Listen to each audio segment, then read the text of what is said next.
ሰላም ጤና ይስጥልኝ አድማጭ ተመልካቾቻችን እንደምን አላችሁ? እግዚአብሔር ይመስገን እኛ በጣም ደህና ነን። እግዚአብሔር ወዶና ፈቅዶ እንዲሁ በሌላኛው ቀን በተመሳሳይ ጊዜ የመጽሐፍ ቅዱስ ጥናታችንን ይዘን ወደ እናንተ ዛሬ ቀርበናል። አብሮኝ ከገርጂ ሰባተኛ ቀን አድቬንቲስት ቤተክርስቲያን ይህንን የመጽሐፍ ቅዱስ ውይይት ለማድረግ ፈቃዳቸውን ሰጥተው በዚህ የተገኙ በስቱዲዮ ያሉ ሰዎችን በማስተዋወቅ ፕሮግራማችንን እንቀጥላለን። ወንድሜ ደጀኔ ከብሬ የወጣቶች አገልጋይ ከገርጂ ሰባተኛ ቀን አድቬንቲስት ቤተክርስቲያን የቤተክርስቲያን ሽማግሌ የሆኑት ጋሽ ሳሙኤል ጥሞሮ እንዲሁም ደግሞ ዶክተር እንደሻው ሀብቴ በመካከላችን አሉ። እኔ ምንተስኖት ደስታ ፕሮግራሙን በመብራት ከእናንተ ጋር ጥቂት ሰዓታትን ጥቂት ጊዜያትን ጥቂት የመጽሐፍ ቅዱስ ውይይቶችን ከእናንተ ጋር እንካፈላለን። እናንተም እንዲሁ በቤታችሁ ሆናችሁ የዘጸአት መጽሐፍን ከፍታችሁ ዘጸአት ምዕራፍ 33 ዘጸአት ምዕራፍ 34 ላይ ያሉ ሐሳቦችን ዛሬ ከኛ ጋር ለመማር ፈቃድና ጊዜያችሁን ስለሰጣችሁን እናመሰግናለን። ፕሮግራማችንን እንደተለመደው በጸሎት እንጀምራለን። ከጸሎት በፊት ግን የዛሬ 12ኛውን ትምህርት እባክህ ክብርህን አሳየኝ የሚለውን የመታሰቢያ ጥቅስ አነብና ወንድማችን ደጀኔ ገብሬ ጸሎት በማድረግ ፕሮግራማችንን እንጀምራለን። የመታሰቢያ ጥቅሱ በዘጸአት ምዕራፍ 34 ቁጥር 6 እና 7 እንደዚህ ይነበባል። እግዚአብሔርም በፊቱ አልፎ እግዚአብሔር መሐሪ ሞገስ ያለው ታጋሽም ባለብዙ ቸርነትና እውነት እስከ ሺህ ትውልድም ቸርነትን የሚጠብቅ አበሳንና መተላለፍን ኃጢአትን ይቅር የሚል በደለኛውንም ከቶ የማያነጻ የአባቶችንም ኃጢአት በልጆች እስከ 3 እና እስከ 4 ትውልድም በልጅ ልጆች የሚያመጣ አምላክ ነው ሲል አወጀ። ጸሎት እናድርግና በዚህ ሐሳብ ዙሪያ ያሉ የመወያያ ሐሳቦችን ይዘን እንቀርባለን። እናንተም በቤታችሁ በጸሎት እንድታግዙን እንጠብቃለን፣ እንጠይቃችኋለን። አብራችሁን ቆዩ። እንጸልይ። ቅዱስና ኃያል የዘላለም አባት እግዚአብሔር ስለዚህ ሰዓት ክብርና ምስጋና ለአንተ ይሁን። መልካም ስለሆንክ ለእኛም መልካምነትን ልትገልጥ እኛን ወደ አንተ ልታቀርበን እግዚአብሔር ሆይ ወደ በረከት ወደ አንተ ቅድስና ስለጠራህን ስላቀረብከን እናመሰግናለን። ከኛ የሆነ መልካምነት ከኛ የሆነ ንጽህና የለም። በክርስቶስ ደም አጥበህ እግዚአብሔር ሆይ ይቅር ብለህን ጸጋህን ሸፍነህ ወደፊት ስላቀረብከን እናመሰግናለን። እያንዳንዳችን በደል ኃጢአት ሁሉ በኢየሱስም ይቅር የተባለ ይሁን። እነሆ አንተ ታላቅና ኃያል ባለብዙ ግርማ ሞገስ ነህ። እኛ ወደ አንተ ስንቀርብ እንድናድግ እግዚአብሔር ሆይ አንተን እንድንመስል ስለጠራህን እናመሰግናለን። በዚህ ትምህርት ጌታ ሆይ ስለባረከን እስከዛሬ ብዙ ስላስተማርከን እናመሰግናለን። በዛሬው ቀንም እግዚአብሔር ሆይ አንደበታችንን አንተ እንድትነካ የምሰሙትን ጆሮዎች አንተ እንድትባርክ በኢየሱስ ስም እንለምናለን። በነገር ሁሉ አብረኑን በኢየሱስ ስም አሜን። የዘጸአት መጽሐፍ ጥናታችን ሙሴ በሚዲያም ከነበረበት አይደል ከዛ ተራራ ጀመረና ብዙ ክፍሎችን አልፈን ሲና ተራራ ላይ ደርሰናል። የሲና ጉዞም አሁን ሊያበቃ አይደል ወደሚቀጥለው ዴስቲኔሽን ሊደርሱ ነው። ምናልባት ባለፈው ሳምንት 11ኛውን ትምህርት ክህደትና ምልጃ በሚል ርዕስ ውስጥ የተመለከትነው ጥቂት ነገሮች ለመግቢያ ላንሳና ወደ ዛሬም ክፍል እንመለከታለን። እንግዲህ በሲና ስንት ጊዜ ቆዩ? ወደ 1 ዓመት ያክል ጊዜ አይደል? ረጅሙ የእስራኤል ቆይታ በሲና ይሄን ያህል ጊዜ ነበርና እግዚአብሔር በእያንዳንዱ ምዕራፍ ማንነቱን የበለጠ እያሳየ በሲና ግን የበለጠ ማንነቱን ለእስራኤል ሕዝቦች የገለጠበት ወቅት ነበር። ግን ሕዝቡ እግዚአብሔርን የበለጠ እያየ በሄደ ቁጥር ክህደት ሲፈጽም ባለፈው አይተን እንዲሁ ደግሞ ሙሴ በእግዚአብሔርና በሕዝቡ መካከል ገብቶ ያደረገውን ምልጃ እስከየት ድረስ ከሕይወት መጽሐፍ ሰርዘኝ አይደል? ምክንያቱም ደግሞ ላንተ ስም ስል ስለ ራስህ ስትል እያለ የተናገረበትን አስገራሚ ክፍል አይተን ነበር። ዛሬ ያለው አሁን የሲና የመጨረሻ ቆይታቸው ላይ ያለ የተከሰተ ደግሞ ሌላ ክፍል እንመለከታለን። እንደ ዛሬ እባክህ ክብርህን አሳየኝ በሚለው ክፍል ላይ አንዲት አጠር ያለች ታሪክ በምናጠናው መጽሐፍ ላይ የተቀመጠችው ላንሳና መግቢያ አድርጌ ወደሚቀጥሉት ሐሳቦች እንሄዳለን። ልጅና አባት ናቸው። አባትና ልጅ በአንድ የጭቃጋማ ቀን ጨለምለም ያለ ወቅት ላይ ልጅ ከአባት ጋር ወደ አንድ መንፈሳዊ ቦታ ጉብኝት ለማድረግ ይሄዳሉ። በዛ የመንፈሳዊ ስፍራ ልጅና አባት በሚመለከቷቸው ነገሮች እየተደመሙ ሳለ ትኩረታቸው አንድ ነገር ላይ ያርፋል። ይህም ኢየሱስና ደቀ መዛሙርቱ ምስላቸው ተቀርጾ በተቀመጠበት ምስል ላይ እንመለከታለን። ድንገት ይህን ምስል እየተመለከቱ በነበሩበት ሰዓት ላይ በዛ ጭጋጋማ ቀን ላይ ድንገት ኃይለኛ ብርሃን በእነዚህ ምስሎች ላይ ያርፋል። ከዛ በኋላ ልጅ አባትን ይጠይቃል። ትኩረቱን ስለሳበበት ልጅ አባቱን እንዲህ ሲል ነበር የጠየቀው፣ እነዚህ እነማን ናቸው ሲል አባት በዚህ ነገር ላይ የተለየ እውቀት ስላልነበረው ክርስቲያኖችም ስላልነበሩ አባት ምን ብሎ ነበር የመለሰው? እነዚህ ክርስቲያኖች ናቸው ይለዋል። በልጅ አእምሮ ውስጥ ፕሪንትድ ሆኖ ቆየ። ከብዙ ጊዜ በኋላ ልጅ ወደ ትምህርት ቤት ይመለስና የልጁ አስተማሪ ተማሪዎቹንና ጓደኞቹን እንዲህ ብሎ ይጠይቃል። ልጆች ክርስቲያኖች እነማን ናቸው ሲል ክርስቲያኖች ምኖች ናቸው አለ። ይሄ ልጅ እጁን በማውጣት በኮንፊደንስ ክርስቲያኖች የሚያበሩ ናቸው ብሎ መለሰለት። ምክንያቱም ይህ ልጅ ድንገት ይህን ጥያቄ በጠየቀ ሰዓት የሆነው ክስተት ምንድነው?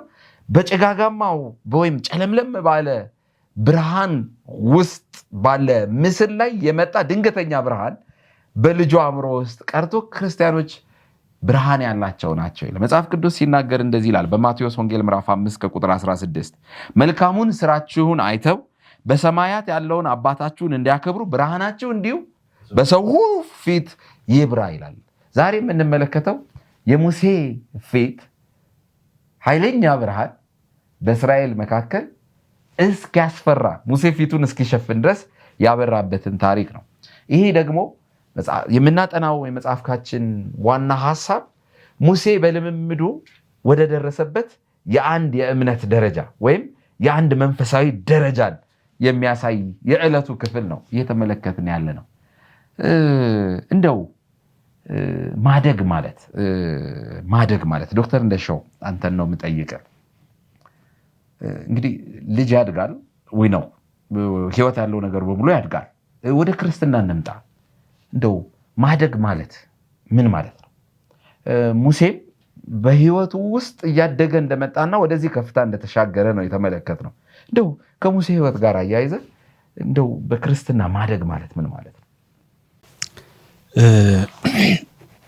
እንደው ለመጀመሪያ ያህል እንደው አንድ ሰው ወደ ክርስትና ሲመጣ በመወለድ ነው እምነቱን የሚቀበለው እና በጣም ለዚህ ትልቅ ማሳያ ይሆናል ብዬ አስባለሁ። ላይክ ተወለደ በኋላ ከዛ በኋላ የሚመጣው ነገር ይታወቃል። ትልቅም ሰው ቢሆን እንደገና መወለድ አለበት ይላል የእግዚአብሔር ቃል ከክርስቶስ ጋር ህብረት ለማድረግ አብሮ ለመጓዝ። ስለዚህ ይሄ መወለድ ውስጡ ያለው መልእክት ምንድነው? የተወለደ ያድጋል ነው። በጽድቅ በሃይማኖት ትምህርትም አንድ ሰው ጽድቅን በእምነት ነው የሚቀበለው። ማለት ምንም ከሱ የሚጠበቀው ማመን ብቻ ነው። ግን አምኖ በጌታ በኢየሱስ ክርስቶስ እንደ አዲስ ከተወለደ በኋላ ደግሞ ማደግ ሲጀምር የቅድስና ህይወት ውስጥ ይገባል ማለት ነው። ደን በሂደት ደግሞ ወደ ሙሉ ወደ መሆን ወደ ፍጽምና ይደርሳል።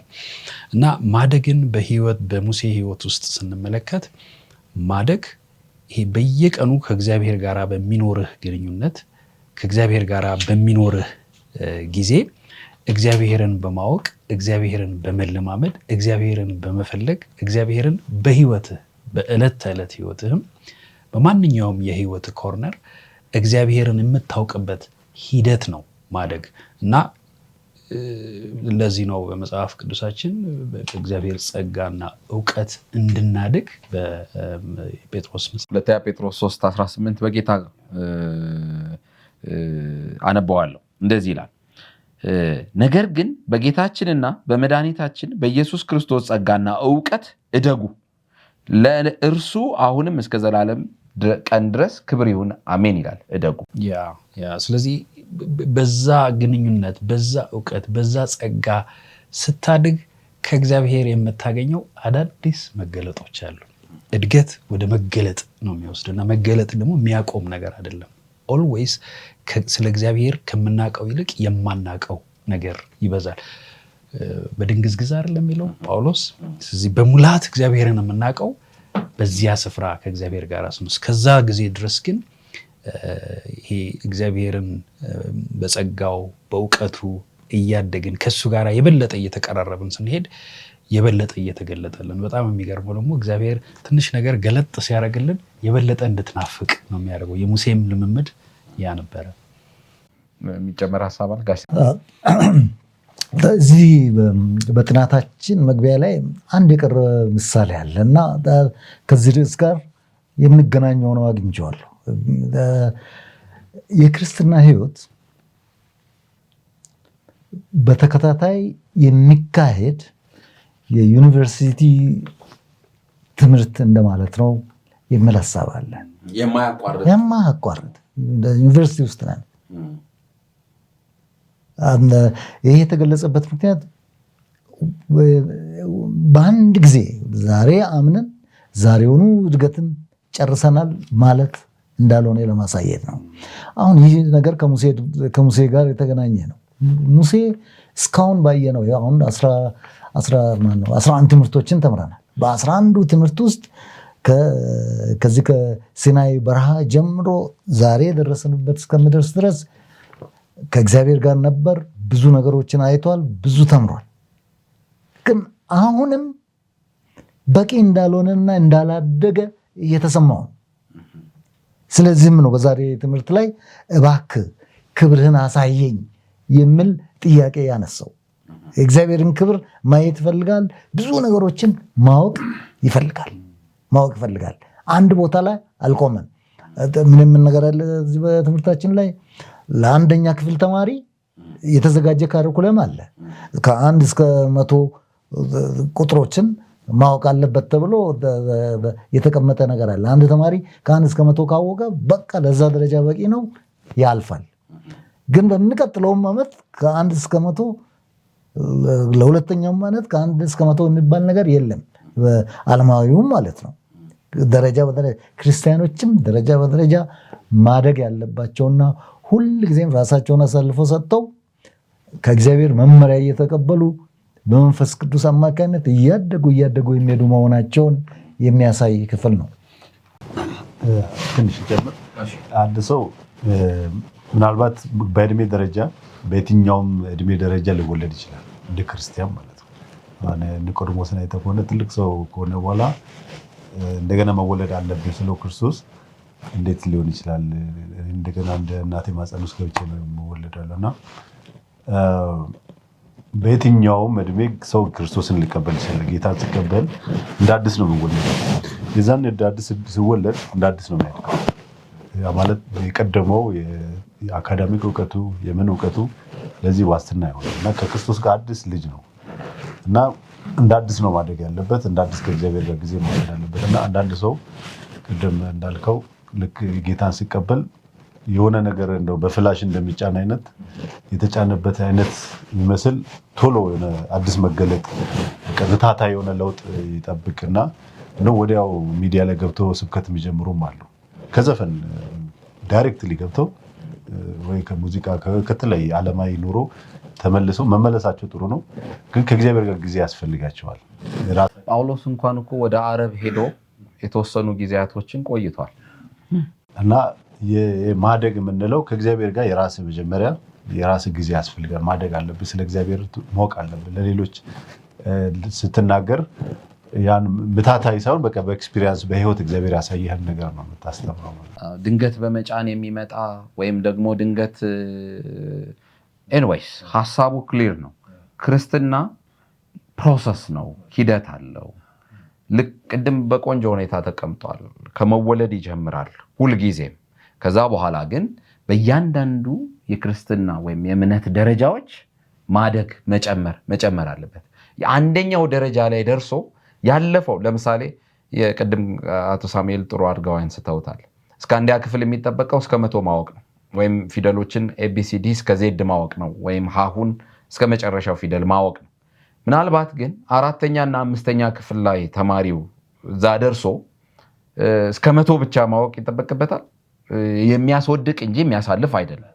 ስለዚህ ፖይንቱ ምንድነው? በእያንዳንዱ ደረጃ የማወቅ እና የልምምድ ወይም የእምነት ደረጃችን እየጨመረ ሊሄድ ይገባል። ሙሴም በህይወቱ የገጠመው ከዛ ምድረ በዳ ተነስቶ አሁን እስካለበት ደረጃ የጨመረው እና ተጨማሪም ፍላጎት የፈለገበት ምክንያት እድገቱ ያላበቃ የማያበቃ በመሆኑ ተነሳ ነው። ስለዚህ በዚህ ሳምንት በዋናነት የምንመለከተው አድማጭ ተመልካቾቻችን ሙሴ የእግዚአብሔርን መመሪያዎች በማወቁና በመከታተሉ ከጌታ ጋር በነበረው ጉዞ እንዴት ያድግ እንደነበረ የምናውቀው ክፍል ነው። ወደሚቀጥለው እንሂድ። እንግዲህ የሙሴ እድገት ላይ በተመለከተ የተወሰኑ ነጥቦችን ስፔሲፊካሊ ሙሴን በተመለከተ እናነሳለን። በሙሴ እድገት ውስጥ አንድ ወሳኝ ቦታ አግኝተናል። ዘጸአት ምዕራፍ 33 ላይ የመገናኛ ድንኳን የሚባል በጣም ወሳኝ ቦታ ነው። በተለይ ዛሬ የምናነሳበት ዋናው ነጥብ እዚህ ጋር ያለ ይመስለኛል። ዘጸአት ምዕራፍ 33 ላይ ከቁጥር 7 ጀምሮ ጥቂት ቁጥሮችን አነባለሁ። እንደዚህ ይላል። ሙሴ የመገናኛውን ድንኳን ብሎ የጠራውን በመውሰድ ከሰፈሩ ውጭ ራቅ ባለ ቦታ ላይ ይተክለው ነበር። እግዚአብሔርም መጠየቅ የሚፈልግ ሁሉ ሙሴ ብቻ አይደለም፣ ከሰፈሩ ውጭ ወዳለው ወደ መገናኛ ድንኳን ይሄድ ነበር። ሙሴ ወደ ድንኳኑ በወጣ ጊዜ ሕዝቡ በመነሳት ወደ ድንኳኑ እስኪገባ ድረስ በየድንኳኖቻቸው ደጃፍ ላይ ቆመው ይጠባበቁ ነበር። ሙሴ ወደ ድንኳኑ ገብቶ እግዚአብሔር ከሙሴ ጋር እየተነጋገረ ሳለ የደመናውን አምድ ወርዶ በመግቢያው ላይ ይቆም ነበር። ሕዝቡም የደመናው አምድ በድንኳኑ ደጃፍ ላይ ቆሞ ሲያዩ ሁሉም በየድንኳኖቻቸው ደጃፍ ላይ ቆመው ይሰግዱ ነበር። ሰው ከባልንጀራው ጋር እንደሚነጋገር እግዚአብሔር ከሙሴ ጋር ፊት ለፊት ይነጋገር ነበር። ከዚያም ሙሴ ወደ ሰፈሩ ይመለሳል። ረዳቱ የነበረው ብላቴናው የነነዌ ልጅ ኢያሱ ግን ከድንኳኑ አይለይም ነበር ይላል። አሁን የምጠይቀው ጥያቄ አለ። እንደው ይሄ የመገናኛ ድንኳን ጋሽ ሳሙኤልን ነው ማለት የምጠይቀው፣ ከቤተ መቅደሱ የሚለይ ስፍራ ነው? ስለ ቤተ መቅደሱ ሐሳቦች አሉ፣ ግን ወደ በኋላ ነው ቤተ መቅደሱ የተተከለው። የተለየ መሆን አለበት። ምን የሚደረግበት ቦታ ነው? በሙሴ ሕይወት ውስጥና ከሙሴ ጋር ከህዝቡ መካከል ባለው ልምምድ ውስጥ ምን ያህል ከፍተኛ አስተዋጽኦ ያደረገ ስፍራ ነው? አስፈላጊነት ውስጥ እንዴት ነበር?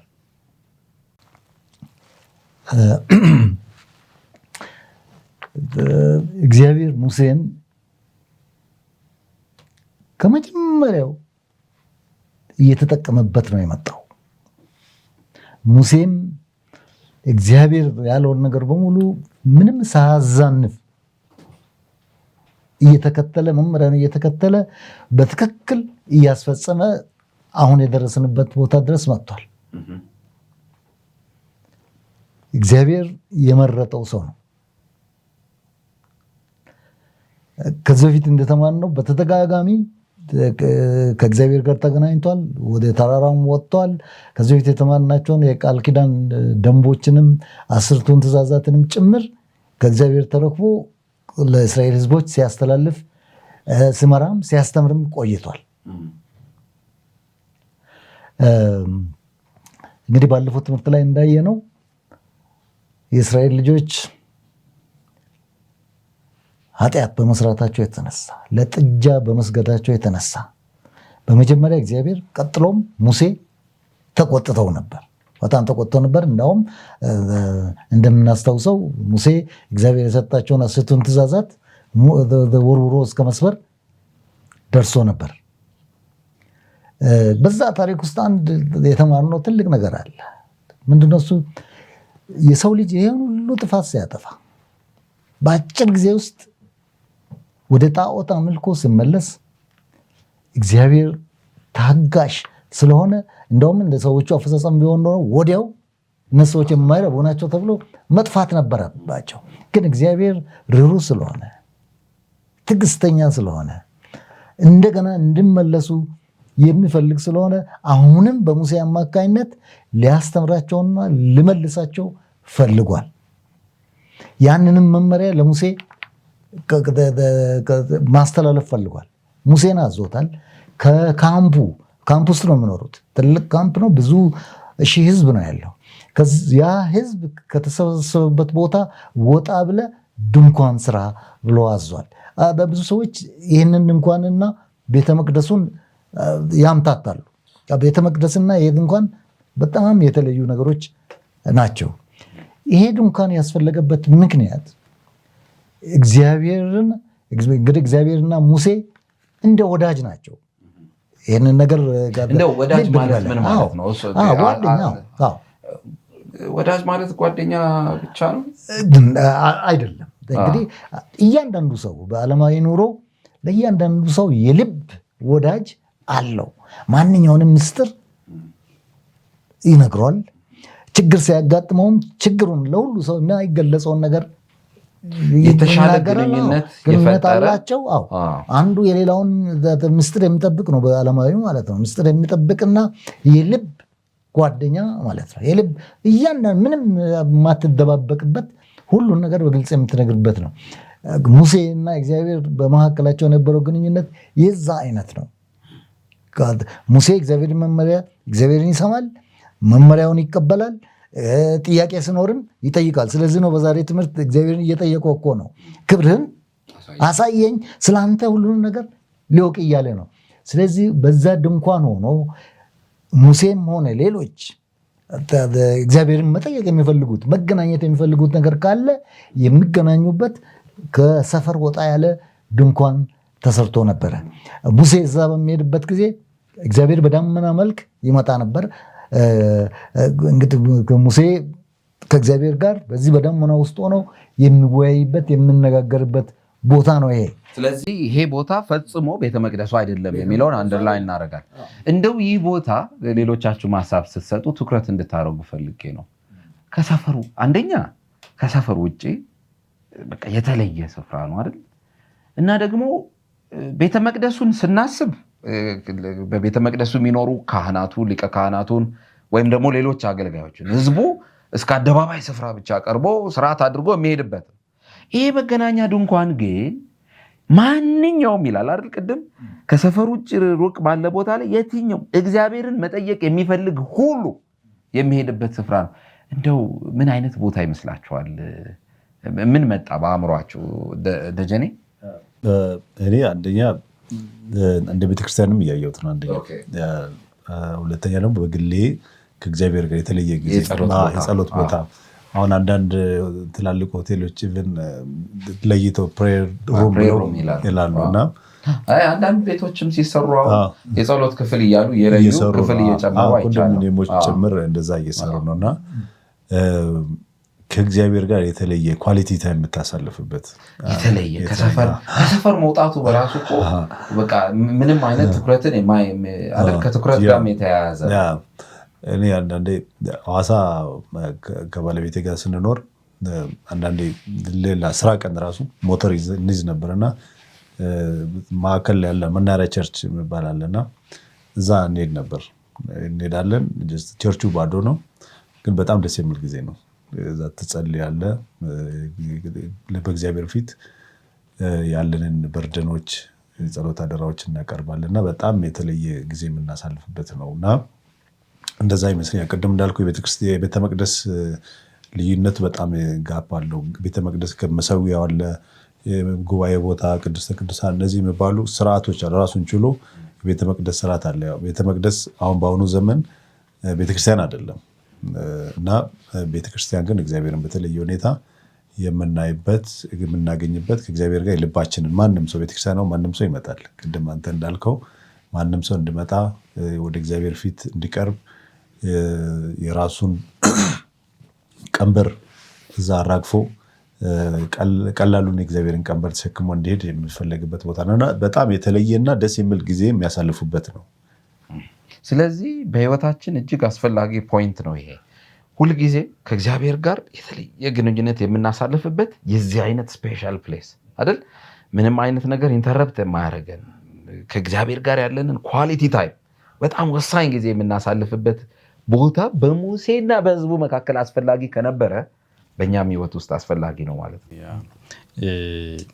ብዙ ጊዜ ከሙሴም በፊት የነበሩ እግዚአብሔርን የሚከተሉ ታማኝ ሰዎችን ስናይ ብዙ ጊዜ በሄዱበት ቦታ የሚሰሩት መሰዊያ አብርሃም መሰዊያ በተራራማ ቦታ ላይ ሰራው እና ያ ቦታ አብርሃምና አምላኩ የሚገናኙበት የሚያወሩበት አብርሃም የልቡን ለወዳጁ ለእግዚአብሔር የሚናገርበት ጊዜ ነውና ምናልባት ይሄ ስሙ ራሱ ደስ ይላል፣ የመገናኛ ድንኳን ሙሴ እግዚአብሔርን የሚገናኝበት ህዝቡም ጥያቄ ሲኖረው እና ክርስትና ሁለት ገጽታ አለው። አንድም በህብረት የምትሄድበት ነው፣ ጉዞ የጋራ የሚሆንበት ደግሞ የግልም ገጽታ አለው እና ያ የግል ገጽታውን ነው እዚህ ላይ የሚገልጸው። እግዚአብሔር ካንተ ጋር ጊዜ ይፈልጋል ማለት ልክ ከወገኖች ጋር አንድ ላይ እንደሚገናኝ አንድም ሁለትም ሆናችሁ መሀላችሁ እገኛለሁ እንደሚለው ሁሉ ለምሳሌ በስውር የጸለይከውን በጋድ መልሰህ እንግዲህ እግዚአብሔር ያንን ፕራይቬት ታይም የግል ጊዜ ከኛ ጋር እንዲኖር ይፈልጋል። የማደጋችንም አንዱ ሚስጥር እሱ ነው።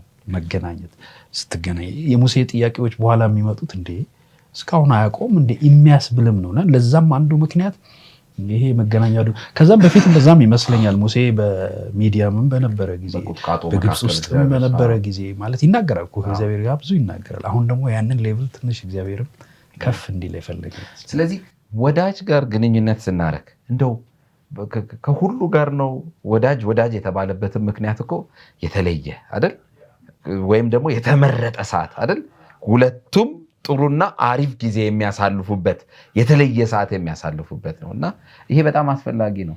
አንዱ ኢንግሪዲየንት ነው። ክርስቲያን እንዲያድግ ከተፈለገ የእምነት ደረጃችን እንዲጨምር ከተፈለገ አንዱ ኢንግሪዲየንት ወሳኙ ነጥብ የመገናኛ ቦታ ያስፈልጋል። የቤተ ክርስቲያንና የክርስቶስን ግንኙነት መጽሐፍ ቅዱስ ሲገልጸው ባልና ሚስት ነው የሚያደርገው። ማለት ሁላችንም ከክርስቶስ ጋር ባለን ግንኙነት ሚስቶች ነን። ስለዚህ ሚስቶች ከባሎቻቸው ጋር ጊዜ መውሰድ ይፈልጋሉ። ያ ጊዜ ሚስትና ባልና ሚስት አብረው የሚወስዱት ጊዜ ከሌላ ሰው ጋር የሚጋሩት አይደለም፣ ከሌላ ሰው ጋር በጋራ የሚጋሯቸው ጊዜ። ስለዚህ ያ ጊዜ በጣም ወሳኝ ጊዜ ነው። ፍቅራቸውን፣ ሐሳባቸውን፣ ጥያቄያቸውን፣ ፍላጎታቸውን እና እንደዛ አይነት ጊዜ ማለት ነው። በቃ እንደ ሚስት ክርስቶስ እንደ ባል ጊዜ አብረን የምንወስደው የጋራችን የሆነ እንትን ይፈልጋል። በጣም ጥሩ። ከሰዓት አንጻር ወደሚቀጥለው ሐሳብ እንሄዳለን። ሙሴ እንግዲህ ወዳጅነቱን እንዴት እንደመሰረተ ስንመለከት ከሚዲያም ይጀምራል አይደል? በቁጥቋጦ መካከል እግዚአብሔር ተገናኘው። ከዛ በኋላ ወዴት ነበር ሄደው? ወደ ግብጽ ወረደ አይደል? ከዛ በኋላ ደግሞ በግብጽ ከህዝቡ ጋር ሙሴ ሆኖ ከፈርዖን ጋር የነበረው ግብግብ ደግሞ እግዚአብሔር በሙሴና በአሮን በኩል የተጠቀመበትን ደግሞ ከግብጽ ይወጡና በሜዲትራኒያን በኤርትራ ባህር አይደል በኩል ያልፉና በቀይ ባህር በኩል አድርገው ግብጽን ተሻግረው እግዚአብሔር ወደ ተሰጣቸው የተስፋይቱ ምድር ደግሞ ጉዞ ይጀምራሉ። ሲና ጋር ይደርሳሉ አይደል? በሲና ደግሞ ሙሴ ወደ 39 ዓመታት የሚፈጅ ረጅም ጉዞ ነው የነበረው። በሲና ደግሞ እግዚአብሔር ለአንድ ዓመት ህዝቡን ሲያቆይ ሙሴን ወደ 7 ጊዜ ያክል እግዚአብሔር ወዳለበት ስፍራ ሲጠራው ሙሴ ወደዛ ተራራ ሲወጣ እንመለከታለን።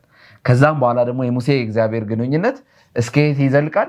እስከ ተስፋይቷ ምድር ጫፍ ይደርሳል። እና በዚህ ሁሉ ጊዜ ውስጥ የመጣ የወዳጅነት ግንኙነት እንጂ በአንዴ ከሚዲያም ተነስቶ ግብጽ የደረሰ ግብጽ ደግሞ ትንሽ ነው ጊዜ ወስዷል። ረጅም ጊዜ ሰው በክርስትና ህይወታችን ውስጥ ወገኖች እድሜ ቁጥር ነው። እድሜ ቁጥር ነው። ማንም ሰው ታላቅ ማንም ሰው ታናሽ የሚባለው በእድሜ ቁጥር አይደለም። በክርስትና ውስጥ ቅድም ወንድሜ ደጀኔ ተናግሯል አይደለ? እንደገና ተመልሼ ወደ እናቴ ማፀን ልገባ ነው ያለው አይደል? ኒቆዲሞስ ነው እሱ አይደለም ፖይንቱ። ክርስትና ሁሌ ከመወለድ ይጀምራል፣ ግን ደግሞ ሁልጊዜ ምን አለው? እድገት አለው። ከወተት ጀምሮ እስከ ጠንካራ ምግብ የሚዘልቅና ሙሴም ይሄንን በቀላሉ በአንድ ያመጣው አይደለም። ስለዚህ እኛም ህይወታችንን ለእግዚአብሔር ስንፈቅድለት እግዚአብሔር ህይወታችን ምን ማድረግ እንደሚችል ልዩ የሆነ ተልእኮ እንዳለው ከሙሴ ህይወት ታሪክ ውስጥ እንማራለን። ወደሚቀጥለው ክፍል እያለፍን ነው። ዘጸአት ምዕራፍ 33 ላይ የተወሰነ ጥቅስ አነባለሁ እንደገና ከቁጥር 12 ጀምሬ። ሙሴም እግዚአብሔርን አለው እነዚህን ህዝብ ምራ ብለህ ነግረኸኝ ነበር። ከኔ ጋር የምትልከው ማን እንደሆነ አላሳወከኝም። አንተ በስም አውቃለሁ፣ በፊቴ ሞገስ አግኝተሃል ብለህ ነበረ። በእኔ ደስ ተሰኝተህ ከሆነ አንተን አውቅህና ያለማቋረጥ በፊት ሞገስ አገኝ ዘንድ መንገድህን አስተምረኝ። ይህ ህዝብ የአንተ ህዝብ መሆኑን አስታውስ። እግዚአብሔር አልወቴ ከአንተ ጋር ይሄዳል፣ እረፍትም እሰጥሃለሁ ብሎ መለሰ። ከዚያ ሙሴ እንዲህ አለው፣ አልወትህ ከእኛ ጋር ካልሄደ ከዚህ አትስደደን። አንተ ከእኛ ጋር ካልሄድክ አንተ በእኔና በህዝቡ መደሰትህን ሌላው እንዴት ያውቃል? እኔና ህዝብህንስ በገጸ ምድር ከሚገኙ ከሌሎች ህዝቦች ሁሉ ልዩ የሚያደርገን ሌላ ምን አለ? እግዚአብሔርም ሙሴን በአንተ ደስ ስላለኝ በስምህ ስለማውቅህ የጠየከኝ ያንኑ አደርጋለሁ አለው። አሁን ሙሴ በመገናኛ ድንኳን ውስጥ ነው አይደል ንግግሩን እያደረገ ያለው? በመገናኛ ድንኳን ውስጥ ነው ንግግሩን እያደረገ ያለው። ድንገተኛ ጥያቄ ነው የጠየቀው አይደል? ይህን ጥያቄ ለደጀኔ ልስጥ። እንደው ይሄ ድንገተኛ ጥያቄ ሙሴ እግዚአብሔርን አያውቀውም ነበር ማለት? እንዳውቅህ ነው የሚለው እንዴ? እስካሁን እኮ እግዚአብሔር ከሙሴ ጋር ያደረገው ነገር ትልቅ ነው። እንደው ሰውን እያናገረ ቢሆን ኖሮ የሚያስቀይም ጥያቄ አይመስልም? በቃ አላውቅህም ነበር። አንዳንድ ጊዜ ሰዎች እርስ በርሳቸው ግጭት ሲፈጥሩ በቃ አላውቅህም ነበር ማለት ነው ምናምን። ሙሴን እግዚአብሔር እያለ ያለው ሙሴ እግዚአብሔርን እያለ ያለው እንዳውቅህ አስተምረኝ እያለ ነውና እንደው ምን አይነት የእምነት ደረጃ ነው? ወይስ ትውውቃቸው እንዴት ነበር? ወይስ ሙሴ ምን አይነት ጥያቄ ነው እየጠየቀ ያለው? እንደው ይሄ ሐሳብ ቢነሳ።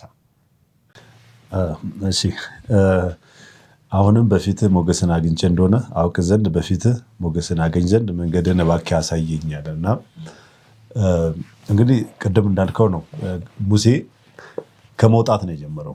እግዚአብሔር ውጣ አለው። ምንም እንኳን ያው ሚዲያን እያለ ብዙ ቢገዳደረውም ወጥቷል ማለት ጥሩ ቤተሰብ መስርቶ ልጆችን ወልዶ ከሚኖርበት እንደ የአብርሃም መውጣት በጣም የሚገርም ነው። በጣም ትልቅ እድሜ ላይ ሆኖ ከማህበረሰቡ ከምኑ ተለይቶ ነው የወጣው ወደማያውቅበት ለዛው ማለት ነው። እና ወጣ ግብፅ ሄደ። ግብፅ ሀገር እንግዲህ እግዚአብሔር በተለየ ሁኔታ በእጁ ብዙ ተአምራትን ሰራ። በሙሴ አማካኝነት ብዙ ነገር አደረገ። ከዛ ይዟቸው ወጣ። መንገዱ እንግዲህ ቀጥሏል እና የሙሴ አንደኛ ግንኙነቱ ወጥነት ያለው ነው።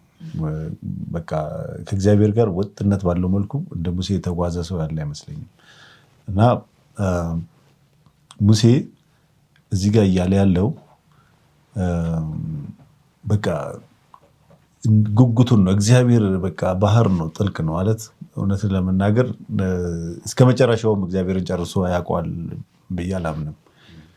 ምክንያቱም እግዚአብሔር ከማስተዋል በላይ ነው። ገና ወደ ሰማይ ስንሄድ ብዙ የምንገረመው የምናየው ብዙ ነገር አለ እና ሰማይ እኮ የማያስለች ስፍራ የሚሆነው እኮ ለዘመናት አውቀን የማንጨርሰውን አዳዲስ እውቀቶች የምንማርበት ቦታ ከመሆኑም አንጻር ነው አንዱ ምክንያት። እና በምድራዊ እውቀትም በዚህ ሰዎች ለምሳሌ ይማራሉ፣ ስፔሻላይዝ ያደርጋሉ፣ ምን ይላሉ፣ ከአንገት በላይ ይላሉ። ከዛ አይን ብቻውን በጣም ብዙ ተአምር ነው። የአይን አንዱ ፓርት ራሱ በጣም ተአምር ነው። ጆሮ የተሰራበት እንዴት ድምፅ እንደሚፈጥር እና እያንዳንዱ ነገር እያወቅ ለማወቅ በሄድክ ቁጥር አለማወቅን ነው የምትሄደው።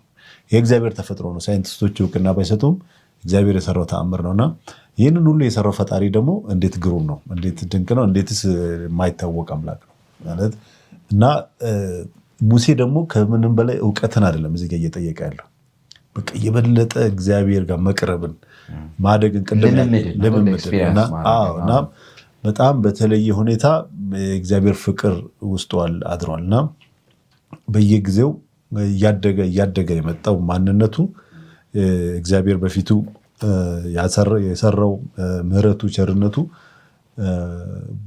እና የእግዚአብሔር ማንነት በቃ ዲፋይን ለማድረግ ለመግለጽ ከብዶት በቃ ይሄ አምላክ ምን አይነት አምላክ ነው የበለጠ ማወቅ አለብኝ የምለውን ነው እና ክርስቶስ በዮሐንስ ምዕራፍ 17 ላይ የጸለየው ጸሎት አለ።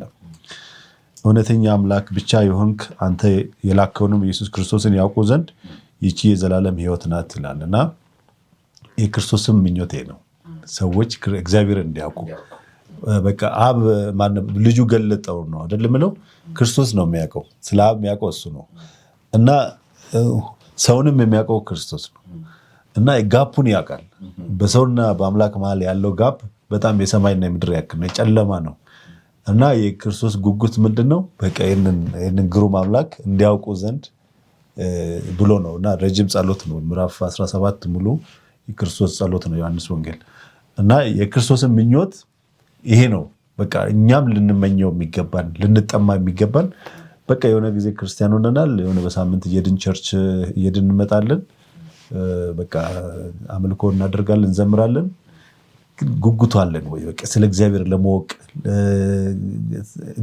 ከእግዚአብሔር ጋር ልምምድ እንድኖረን መጽሐፍ ማንበብ ብቻ አይደለም፣ ከእግዚአብሔር ጋር መታወቅ ከፊደል የዘለለ መነጋገር በቃ ስፔሻል ታይም በጾም በጸሎት ረዥም ጊዜ ወስደን እግዚአብሔር ጋር ሙሉ ግንኙነት እየፈጠርን የመንፈሳዊ እድገት ቅድም ያልከውን እግዚአብሔር እኮ ያንን ጸጋ አልከለከለንም።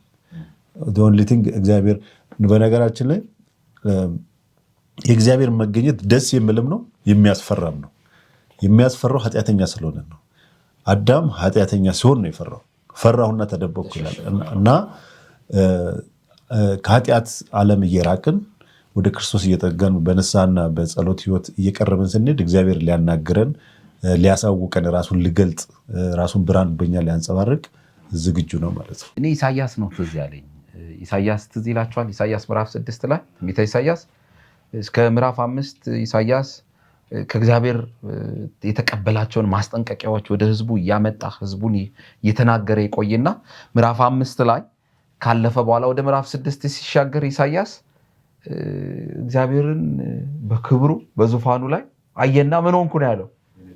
ወየው ጠፋው። በእግዚአብሔር ፊት ነው የተደፋው አይደለ? ከዛ በኋላ ምን ያህል ኃጢአተኛ እንደሆነ እሱ አስተዋለና የበለጠ ወደ እግዚአብሔር በተጠጋን ቁጥር እግዚአብሔርን የበለጠ እያወቅን በሄድን ቁጥር ራሳችንን በእግዚአብሔር ጸጋ ዙፋን ፊት እያዋረድን ነው የምንሄደው። ኢቭን የክርስትና እድገትም እኮ ቅድም በዓለማዊም ጠቅሳችሁታል። እስከ 100 ያወቀ ተማሪ 5ኛና 6ኛ ሲደርስ እስከ 100 ማወቁ አያኩራራውም አይደል? 4 ሲባዛ 5 10 ሲባዛ 20 እያለ የበለጠውን የጠነከረውን ነገር እየወሰድን ሙሴም በህይወት ልምምዱ በተወሰኑ ደረጃዎች እግዚአብሔርን እያወቀ መጣ። በመገናኛ ድንኳን ግን የሆነው ነገር ሌላ ነው። እግዚአብሔርን የበለጠ ለማወቅ ራሱን በአዲስ ደረጃ ወይም በአዲስ የልምምድ ህይወት ውስጥ ለመግባት እያዘጋጀ እንደሆነ ነው የምንመለከተው። የመጨረሻ አጭር ጥያቄ አጭር መልስ የሚፈልግ እንደዚህ የሚባል አባባል አለ። ስለ እግዚአብሔር ማወቅና እግዚአብሔር ራሱን ማወቅ ልዩነት አላቸው በመካከላቸው? ጋሽ ሳሚ ወይ? እሺ፣ በጣም ብዙ ልዩነት አለው። ስለ እግዚአብሔርማ የማያምኑትም ያውቃሉ። ሴጣንም ያውቃል፣ ምንድነው ማወቅ? ስለ እግዚአብሔር ማወቅና አውቆ መኖር የተለያዩ ነገሮች ናቸው። ምን ማለት ነው?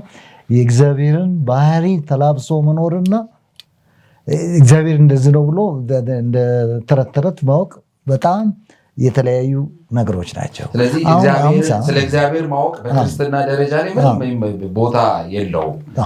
እግዚአብሔርን ማወቅ ነው ካለን የክርስትና ልምምድ ወደሚቀጥለው ደረጃ የሚያሻግር በህይወታችን መተርጎም ማለት ነው። በህይወታችን መተርጎም አሁን ሙሴ እኮ እያወቀ አላወቅኩም እያለ ያለው ምንድነው? አሁን እኮ ምን እያለ ነው መሰለህ? ቀጥታ ከመጽሐፍ ቅዱስ ጋር ስትሄድ ወደ ከነዓን ህዝብህን ምራና ውጣ ብሎታል እኮ። አንተ አብረህን ሄድ፣ አንተ አብረህን ካልሄድክ እኛ ከሌሎች ህዝቦች በምን እንለያለን እያለ እኮ ነው። ስለዚህ ከእግዚአብሔር ጋር መጣበቅ ነው የፈለገው። ተጣብቆ ከሱ ጋር ሳይለይ እንዲሄድ ነው እየተፈለገ ያለ። ሁለት ነጥቦች እዚህ ላይ ማንሳት የምፈልገው ማወቅ የሚለውን ቃል መጽሐፍ ቅዱስ በጣም ለየት ባለ መልኩ ነው የሚገልጸው። ለምሳሌ ኤኬሌን አወቃት ደን ልጅ ተወለደ ይላል እና ማለት ይሄ ማወቅ የግንኙነት እንትን በጣም ከፍታው ነው ብዬ ነው የማስበው። እና ሙሴ ኦልሬዲ በእውቀት በጣም አድጓል እኮ። ለምሳሌ እዚህ ጋር ያደረገውን እኔ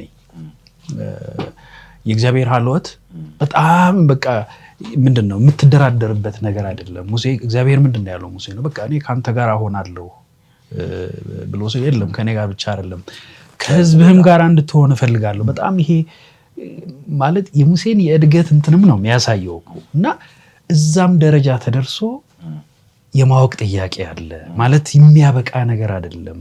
ታድጋለህ እዚህ ስትደርስ።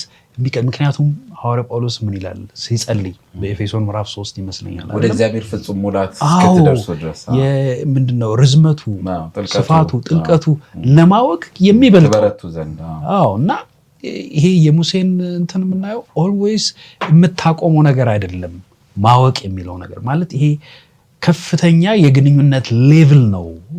ለምሳሌ ኤኬሌን ማወቃት ልጅ ወለደ ማለት እኮ ኦልሞስት ወደ ፍሬ የሚወስድ ወደሚታይ ነገር ሌሎች አይተው ወደሚረዱት ደረጃ እስክትደርስ ድረስ የምታቀርበው አይነት ጥያቄ ነው ሙሴ የጠየቀው። ከጊዜ አንፃር ልገድባችሁ ነው አድማጭ ተመልካቾቻችን። ካፍታ ቆይታ በኋላ ስንመለስ የሚቀጥለውን ደግሞ ክፍል ይዘን እንገናኛለን። ከጥቂት ጊዜ በኋላ እንገናኛለን። ሰላም ቆዩ።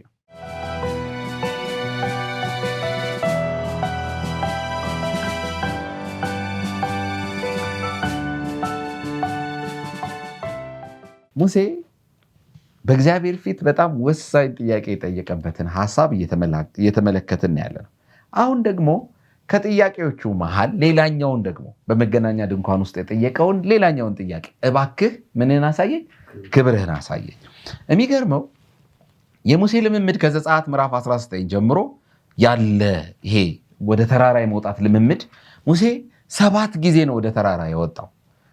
7 ጊዜ። እስካሁን ሙሴ 6 ጊዜ ተራራ ላይ ወጥቶ ፊቱ አላበራም አይደል? 7ኛ ላይ ግን ፊቱ ሲያበራ እንመለከታለን። ይሄኛውንም ፖይንት አብረን አያይዘን እናነሳለን። ግን ከዘጸአት ምዕራፍ 19 የጀመረው ልምምዱ መጀመሪያ ወደ ተራራው ምን አለ ነው? ወጣ አይደል? ከዛስ ቀጥሎ ወደ ተራራው ጫፍ ላይ ወጣ አይደል? ከዛስ በኋላ ምንድን ነው የሆነው? ከተራራው ጫፍ ደግሞ ወደ ደመናው ገባ። በደመናው ላይ ደግሞ ከገባ በኋላ 40 ቀን እና 40 ሌሊት ቆየ ይላል። ከዛ በኋላ ደግሞ ከዛ እንደገና ደግሞ እንደወጣ ይናገራል። ዘጸአት ከ19 ጀምሮ እስከ ዘጸአት ምዕራፍ 24 ድረስ ያለውን ሐሳብ ነው ያነበብኩት። ወገኖች ብዙዎቻችን አካባቢው ላይ ነው ያለነው። እስከ ጫፍ መውጣት አልጀመርንም፣ ግን ያስፈልጋል። የሙሴ እድገት የሚያሳየው ያንን። አንዳንዶቻችን ደግሞ ጫፍ ደርሰን የእግዚአብሔርን ጥሩ ግንኙነት፣ የእግዚአብሔርን ጥሩ ልምምዶች፣ የእግዚአብሔርን ጥሩ ስራዎች ካየን በኋላ ደግሞ እንወርዳለን። ጨምሮ መግባት ደግሞ ያስፈልጋል። መቆየትም ያስፈልጋል።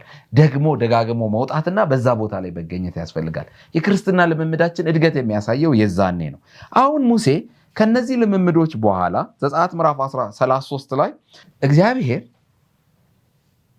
ሙሴን ክብርህን አሳየኝ ብሎ ሲጠይቀው የእግዚአብሔር መልስ ግን ምንድን ነው? መልካምነቴን አሳይሃለሁ፣ በፊትህ እንዲያልፍ አደርጋለሁ፣ በስሜ እግዚአብሔርን አውጃለሁ፣ ለምምረው ምሕረት አደርጋለሁ፣ ለምራራረት ርኅራኄ አደርጋለሁ ይላል። እንደው መልሱ ምን? ክብርህን አሳየኝ ማለት የሆነ እግዚአብሔር ይሄው ማንነቴ፣ ልክ በሲና ላይ ደመናው ጢሱ አይደል? በቃ ሙሴ ወደ መገናኛው ድንኳን ሲገባ የመገናኛው ድንኳን በር ምን ይሆን ነበር? በደመና ይሸፈን ነበር፣ የእሳት አምዱ ምናምን። ሙሴ መልካምነትን አሳየኝ ማነው ክብርህን አሳየኝ ሲለው መልካምነቴን ነው ማሳየው፣ እምራለሁ፣ ምሕረት አደርጋለሁ እያለ ነው። ዶክተር አንተ ልጠይቀ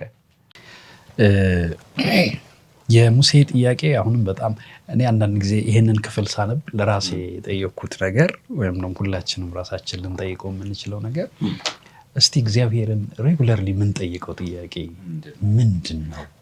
ማለት ሙሴ በጣም የደጋገመው ጥያቄ ይሄ ነው። ባይዘወይ እግዚአብሔርን ይህንን ጥያቄ ከመጠየቁ በፊት እግዚአብሔር ለሙሴ በተለይ ቁጥር 17 ላይ ያለው ነገር አለ።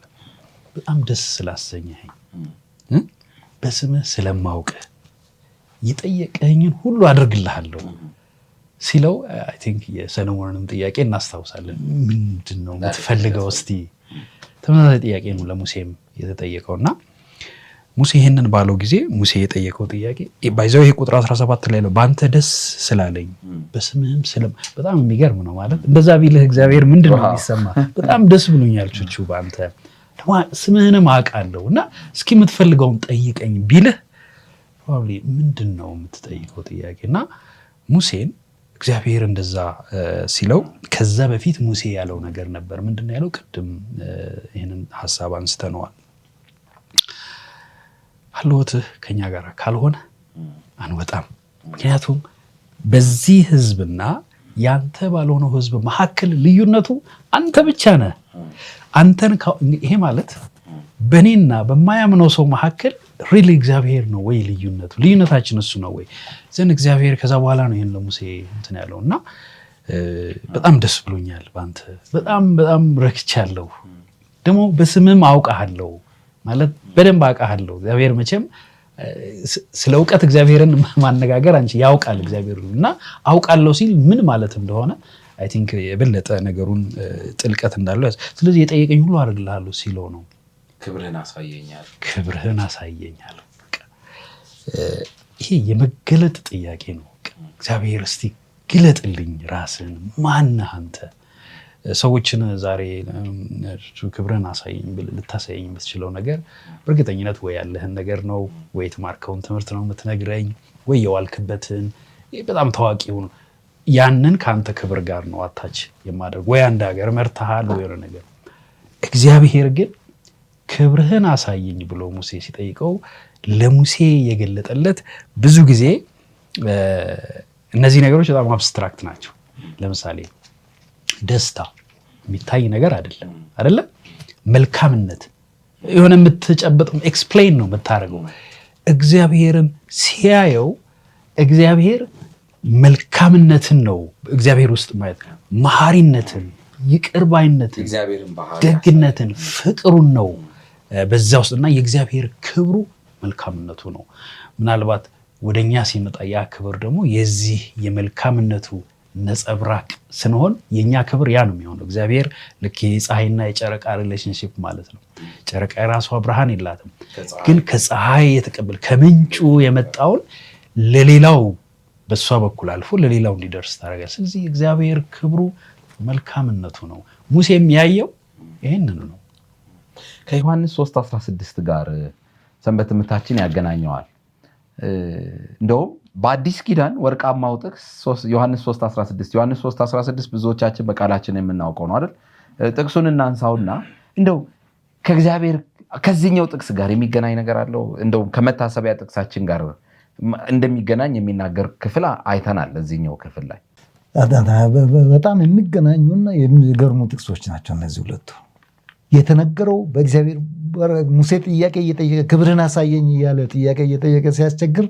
እግዚአብሔር ክብሩ ምን መልካምነቱ እንደሆነ አሁን ዶክተር ገልጿል መልካምነት ማለትም እነዚህ ነገሮች ናቸው ብሎ በዝርዝር አሁን ያነበብከውን አሳየ መልካምነት ማለት ፍቅር ማለት ነው እነዚህ በሙሉ ሲተቀለሉ ፍቅር ነው እግዚአብሔር የፍቅር አምላክ በመሆኑ ሙሴንና ህዝቡንም አላጠፋም አሁንም ወደ ከነዓን ሊያስገባቸው ከጫፍ ደርሷል ስለዚህ እግዚአብሔር መልካም ስለሆነ ብቻ እንጂ በእነሱ ጥሩነት አይደለም ከዚህ ማለት ከዮሐንስ 3:16 ጋር የሚገናኘው ምንድነው እግዚአብሔር እንዲሁ ነው ዓለምን የወደደው እነ ሙሴን እንዲሁ ምንም ሳያደርጉ እየበደሉትም እንደወደደ ሁሉ ዓለምን በሙሉ እንዲሁ ወዷል እንዲሁ በነፃ ምንም እኛ የከፈልን እስራኤላውያን በክፋታቸው እየታወቁ ራይን ያደርጋሉ መጥፋት ነበረብን እኛም መጥፋት ነበረብን እግዚአብሔር እንዲሁ እንደውም የመልካምነቱ ብዛት ምንድነው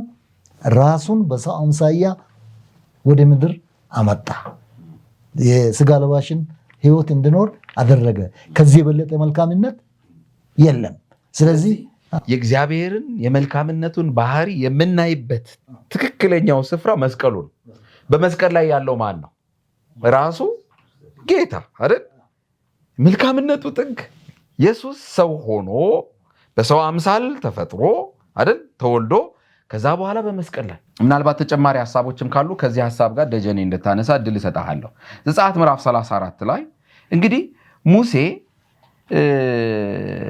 ከተራራው ላይ ሁለቱን የምስክር ጽላቶች በእጁ ይዞ ይወርዳል ይሄ ሰባተኛው ወደ ተራራ የወጣበት ታሪክ ነው አይደል ከዛ ከቁጥር 29 ጀምሮ እስከ 35 እንድናነብ ጋብዛቸዋለሁ ነገር ግን ከጊዜ አንፃር እኔ ሁሉንም አላነብም አልፎ አልፎ አንዳንድ ጥቅሶችን አነባለሁ ምዕራፍ 34 ላይ ደርሰናል ቁጥር 29ን እንደዚህ አነባለሁ ሙሴ ሁለቱን የምስክር ጽላቶች በእጁ ይዞ ከሲና ተራራ በወረደ ጊዜ ከእግዚአብሔር ጋር ከመነጋገሩ የተነሳ ፊቱ እንደሚያበራ አላወቀም ነበር ይላል ከዛ አሮንና እስራኤላውያን ሁሉ ሙሴን ባዩት ጊዜ ፊቱ ያበራ ነበር ወደ እርሱ ለመቅረብ ፈርተው ነበር ይላል ቁጥር 29 እና 30 አነበብኩኝ ቁጥር 33 ደሞ ዘልዬ አነባለሁ ሙሴ ለነርሱ ተናግሮ ከጨረሰ በኋላ በፊቱ ላይ መሸፈኛ አደረገ ይላል ቁጥር 35 እንደማነባለሁ።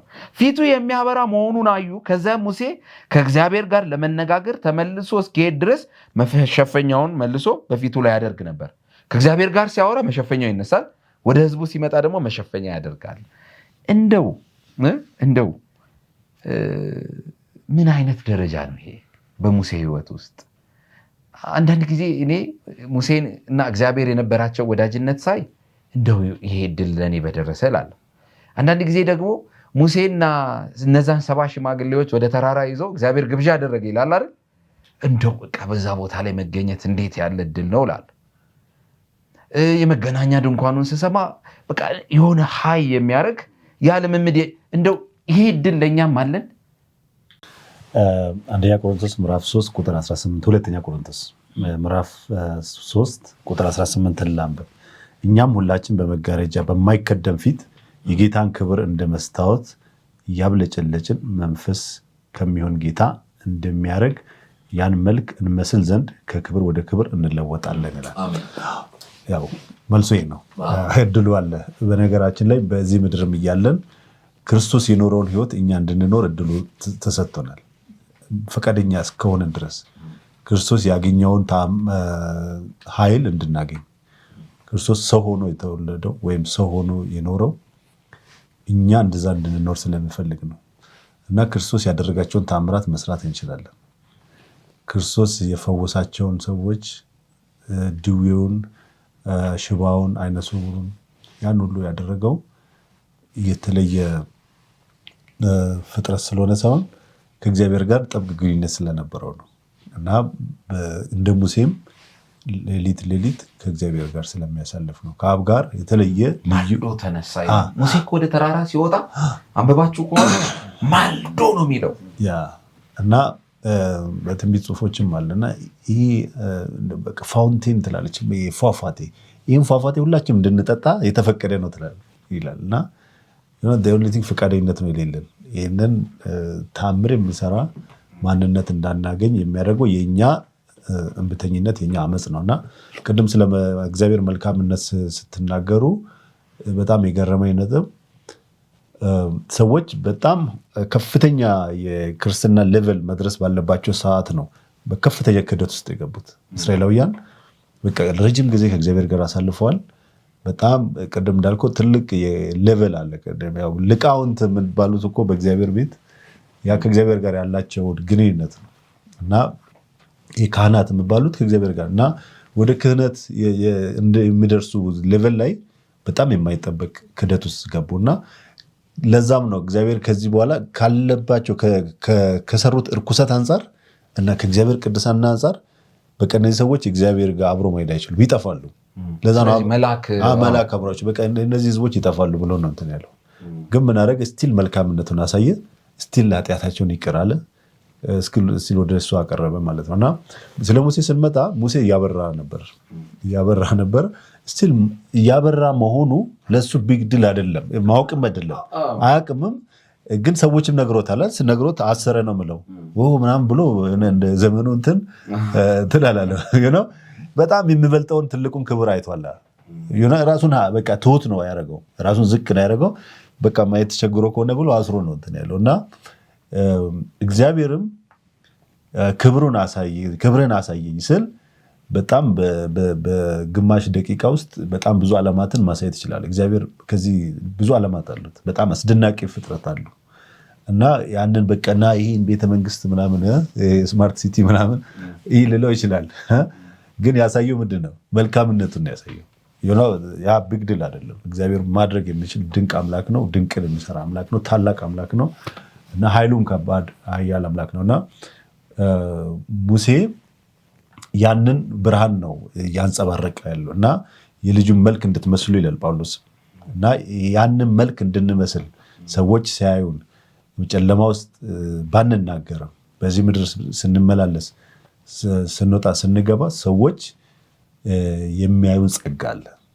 ትክክለኛ ክርስቲያን ከሆነ በትክክለኛ እግዚአብሔር ፊት ምንጓዝ ከእግዚአብሔር ጋር ጥብቅ ግንኙነት ካለን ከአንደበታችን ሳይወጣም እግዚአብሔር የሚሰጠው ጸጋ አለ፣ ብርሃን አለ። እና አንዳንድ ሰዎች እኮ እግዚአብሔር በኃይል ስለሚጠቀምባቸው ሲቀመጡ ሲናገሩ የሚያስፈሩ ሰዎች አሉ ከመንፈሳዊ ነገራቸው የተነሳ። እግዚአብሔር መንፈስ ደግሞ በሙላት ሲመጣ ከዛም በላይ ነው እና እግዚአብሔር መንፈስ ያለበት ሰው ትልቅ ነገር የማድረግ እድል አለው። ያንን እድል እግዚአብሔር ሰጥቶናል። ኤኒዌይስ ከሰዓት አንጻር ምናልባት የምትጨምሩት ጥቂት ሀሳብ ካለ እድል እሰጣቸዋለሁ። ግን አንዲት ነጥብ ልበል እኔ ራሴ 7ኛ ጊዜ ሲወጣ ኃይለኛ ብርሃን አረፈበት አይደል? እንደው 6 ጊዜ እኮ ወጥቶ ነበረ አይደል? ከእግዚአብሔር ጋር በሙላት አልተገናኘም ማለት ነው አይደለም። አንዳንድ ጊዜ አቁማዳችን የሚጨመርበትና ደግሞ የሚሞላበት ጊዜ አለው አይደል? እንደውም ቁጥሩ ራሱ ዝም ብሎ ተራ ቁጥር አይመስለኝም 7 አይደል? ፍጽምናን የሚያሳይ ነው። ሙሴ ከዚህ በኋላ እኮ በቃ ታሪኩን ስንመለከት ተጨማሪ ወደ ሲና የወጣበትን ታሪክ አንመለከትም። የመጨረሻ ታሪክ ላይ ነው የደረሰ። በቃ እግዚአብሔር ከዚህ በኋላ ወደ ራሱ ነው ሙሴን የወሰደው። ምንም በቃ በእርግጥ ሞተ። ከዛ በኋላ ግን በአዲስ ኪዳን ሄደን ስንመለከት ሙሴና ኤልያስ አይደል ተገለጡ። ሰው ሙሴ ከእግዚአብሔር ጋር አለ። ስለዚህ አንዳንድ ጊዜ በክርስትና እምነት ደረጃችን የሆነ መጨረሻውን ካላየን ማለት የለብንም። የሚሞላ የሚጨመር ልክ ጊዜው ሲደርስ ግን መጋረጃው ሲገለጥ በክብር ደግሞ እንታያለን እና እኔ የተመለከትኩት ይህንን ነው። የመጨረሻ ንግግሮች ካሉ በጣም አታጥረ አንዳንድ እድል ልስጣችሁ። እንደውም እኮ የሌሎች ነቢያት ብቃት የምንለካው በሙሴ ነው የሚል አለ በቃሉ። በጣም ብቃት ነቢይ ነው። ሌሎች ነቢያት ከዛ በኋላ መጥተዋል። ስታንዳርድ በሙሴ ስታንዳርድ ነው የምንለካው። ስለዚህ የእግዚአብሔርን ክብር ስላየና ባህሪውንም ስላወቀ ያንንም ለሌሎች ማስተላለፍ ስለቻለ ነው። አሁን ከኛ የሚጠበቅ ነገር አለ። የእግዚአብሔርን መልካምነት እንለወጥ ብለን ወደ እግዚአብሔር የምንቀርበው የእሱን መልካምነትና ባህሪውን ለመውረስ ነው። ታዲያ ካወረስን ቅድም ተነቧል፣ እኛ ብርሃን እንድንሆን ለሌሎች እንድናበራ ይፈለጋል። ያም ደግሞ ቀላል ነገር አይደለምና ግን ሌሎች በእኛ ተግባር በእኛ ባህሪ የሚለው ልክ እንደ ሙሴ እኛም ለሌላ ብርሃን የምንሆንበት ሁኔታ መፈጠር እንዳለ እስኪታይ ሌሎች እስኪመሰክሩ ድረስ መታየት አለበት። የመጨረሻ ንግግር ዶክተር። የግንኙነት ትሩፋቶችንም ነው የምናየው። ማለት ከዚች ከመገናኛ ድንኳን ስታብሊሽ ከመደረጓ በፊት የነበረውን እንትን ስናይ ሙሴ በቃ የእግዚአብሔርን ሚሽን ሲነገረው የሚፈጽም አይነት ሰው አድርጎ ራሱን የሚያይ ይመስለኛል፣ ፈቃደኛም ቢሆን። አሁን ግን ራሱን የሚሽኑ አካል አድርጓል። በቃ ማለት ነገሩን የሚያይበት መንገድ አንዳንድ ጊዜ እንዴት ነው? ቤተክርስቲያን ሁሉን ነገር የሚሰሩ ሰዎች አሉ ብለህ የምታስብ ከሆነ አንተ እዛ ውስጥ አትገባም። ገብተዋል? ያ ነገር እንዲደረግ ነው የምትጠብቀው። አሁን ግን ራስህን ከስራው ጋር ስትለይ የሆነ የተለየ የግንኙነት ደረጃ ይመስለኛል። አንደኛ እሱ ነው። ሁለተኛ እኔ ቅድም 2 ጥቅሶችን ማንበብ ፈልጌ ነበር። ምክንያቱም የዛሬው ሰንበት ትምህርታችን ምንድነው ክብርህን አሳየኝ ነው ጥያቄው እና በኤፌሶን መጽሐፍ ላይ ኤፌሶን ምዕራፍ 3 ይመስለኛል ስለ እግዚአብሔር ሲናገር እግዚአብሔር በምህረቱ ባለጠጋ ነው። እግዚአብሔር ባለጠግነት የሚገለጥባቸው ነገሮች ቁሳቁስ ነገሮች አይደሉም፣ ቨርቹስ ናቸው። ምንድነው የሚባለው? በጣም የማይጨበጡ አዎ። እንደገና የዮሐንስም ትዝ አለኝ። ማለት የእግዚአብሔር ባለጸግነት፣ የእግዚአብሔር ደግነት፣ የእግዚአብሔር ምህረት በእኛ የሚገለጠው እኛ እንድንታይበት ሳይሆን እሱ እንዲታይበት ነው ዮሐንስ ያለው። ለዛ ነው አንተ እሱ ሊልቅ እኛ ግን ለእናንተ ይላል። ከጊዜ አንጻር እዚህ ጋር ልናበቃ ነው። ነገር ግን በሙሴ ሕይወት ውስጥ የታየው እድገት ለእኛ ምድል ነው። ይሄ ግን መሆን የሚችለው ሙሴ ከእግዚአብሔር ጋር የነበረውን የጠበቀ ልምምድና ግንኙነት ዛሬ በተመለከትናቸው ክፍሎች ላይ በተለይ ያየናቸው ወደ ተራራ የወጣበት ደግሞም ወደ ጫፍ የወጣበት በደመና ውስጥ የገባበት በዛ የቆየበት የጾም የጸለየበት አይደል 40 ቀንና 40 ሌሊት ከዛ ደግሞ እንደገና ደግሞ ለህዝቡ ምሕረት ለመለመን እንደገና 40 ቀንና 40 ሌሊት ወጣ። ከዛ ደግሞ እንደገና መገናኛ ድንኳኑ አይደል ከእግዚአብሔር ጋር የነበረው አሉት። ከዛ በኋላ የሙሴ ጥያቄዎች አስተምረኝ፣ አውቅህ ዘንድ እርዳኝ፣ ደግሞም ክብርህን አሳየኝ። ይሄ ሁሉ ልምምድ ሙሴ ግንባሩ ላይ ፊቱ ላይ የእግዚአብሔር ብርሃን እንዲያወጣ አደረገና ወገኖች ይሄም ለኛ እድል ነው ለዓለም ብርሃን እንድንሆን። ያ ሕፃን ልጅ ምን ነበር ያለው? ክርስቲያኖች እነማን ናቸው ሲባል የሚያበሩ ናቸው አለ። የምናበራ ሆነን ለዓለም እንድናሳይ፣ በጨለማ ውስጥ ብርሃንን የምንገልጥ፣ በጨለማ ስራ ውስጥ ብርሃንን የምናሳይ ሆነን እንድንገኝ እግዚአብሔር ጸጋውን ያብዛልን። ይሄ ትምህርት በእኛ ዘንድ ይህንን ብለናል። እናንተ ግን የበለጠ ማጥናት በቤተ ክርስቲያን ካሉ ወገኖች ጋር የበለጠ አብራችሁ በሰንበት ትምህርት ክፍላችሁ መነጋገር ትችላላችሁ።